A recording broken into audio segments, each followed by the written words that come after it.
Hello everyone, I'm David. I hope you're doing okay with these circumstances of isolation which we're dealing with currently. With this video I wanted to make a brief presentation of the analysis that I developed in my final essay. The topic that I chose was related to the principle of common but differentiated responsibilities under the framework of climate protection in environmental law. This was a topic which I believe had a close relation to some of the discussions and the topics that we analyzed in class. So it was a good opportunity to relate and to articulate some of the concepts that we analyzed during this course. Basically, the objective of my research was twofolded.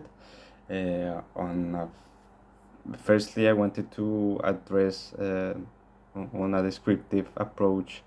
which were the underlying notions and the premises in which the principle of common but differentiated responsibilities is based in order to better understand which were the implications and the components that this element provided for analyzing the way in which the responsibilities towards climate change are distributed within the international community. I think that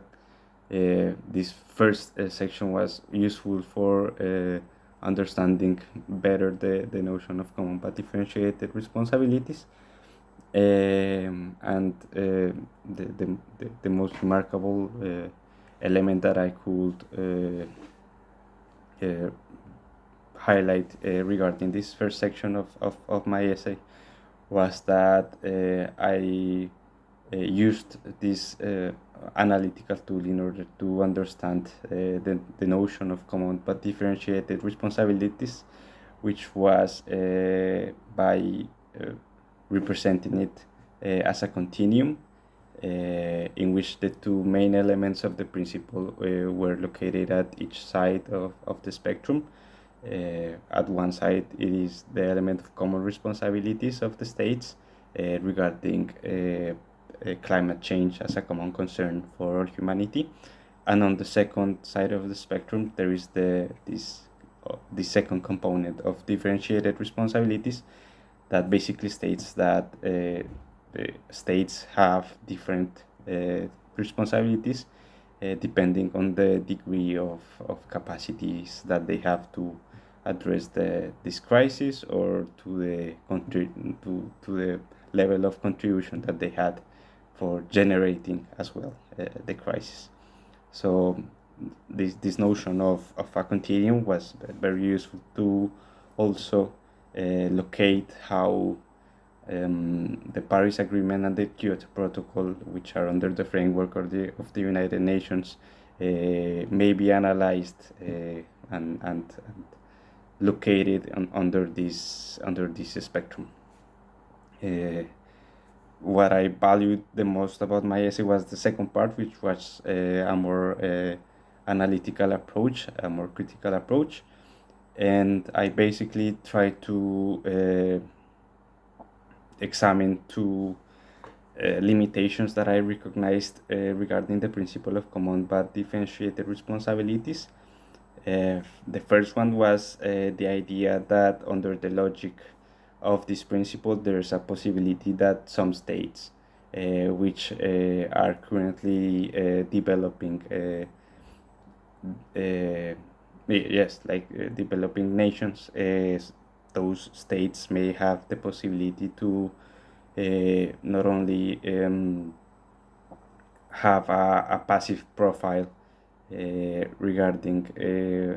the common efforts towards the mitigation of the environmental crisis,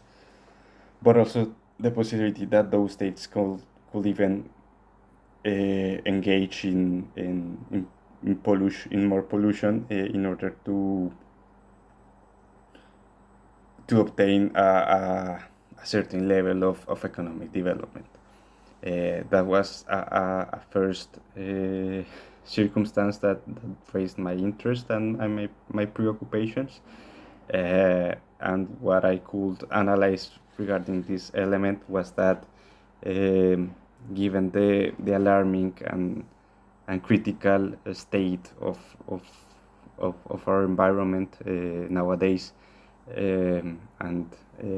given that we are almost reaching this point of no return, in which the evolution of the environment is changing very rapidly and affecting how hospitable the earth is, and then under this pressing and severe circumstances, this possibility of states having a passive passive interaction within the framework of cooperation against climate change is not possible, is not beneficial for the overall aim of fighting it against this crisis, and it's also not compatible with the principle of common but differentiated responsibilities, because an adequate interpretation of this principle would imply that all states who have the capacities, the minimal capacities to address this issue should do so, but on a degree that takes into consideration how capable they are to adapt and to partake on these cooperative efforts. And secondly, the other aspect that I think was interesting to analyze was the fact that under the logic of the principle of common but differentiated responsibilities, there is a slight recognition that some states have a higher contribution towards reaching this alarming point of climate crisis. However, there's not an explicit identification of how these environmental injustices that are embedded on the phenomenon of climate change derive from some colonial practices from developed states. So there's this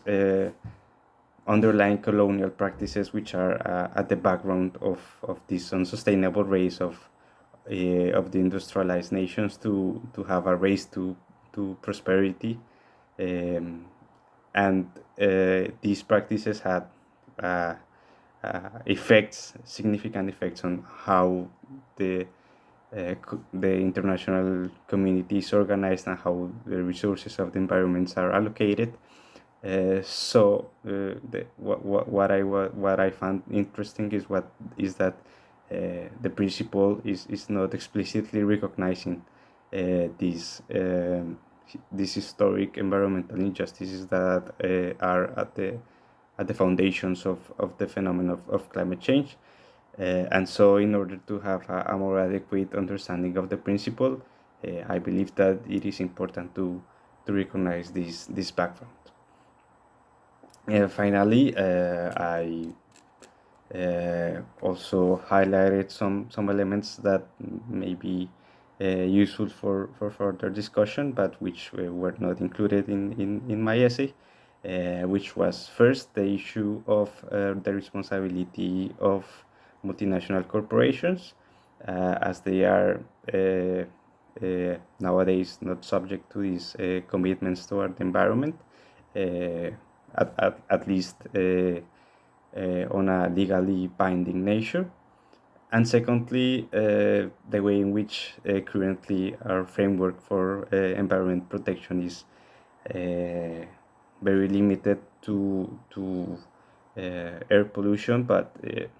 should also embrace a more encompassing notion of sustainable development, and so these two elements were also mentioned on my essay, but as some topics for future research. Thank you.